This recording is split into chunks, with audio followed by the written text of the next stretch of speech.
On the Axure forum, a friend asked how to fire repeats item resized event. Now I'll show you how to do it. Drag a box into canvas.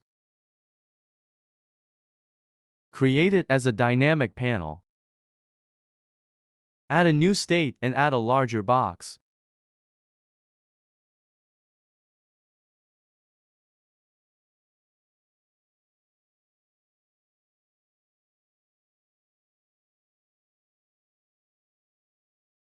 Create the dynamic panel to a repeater. Keep fit to content checked.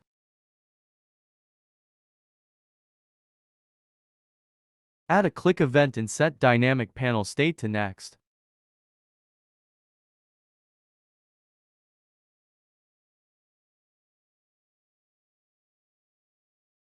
Add item resized event to repeater. Drag an image into canvas. Add item resized event to repeater. Add a show event and choose toggle. Preview. When clicking on the dynamic panel, it changes to the next state and resizes, thereby triggering the repeater item resized event.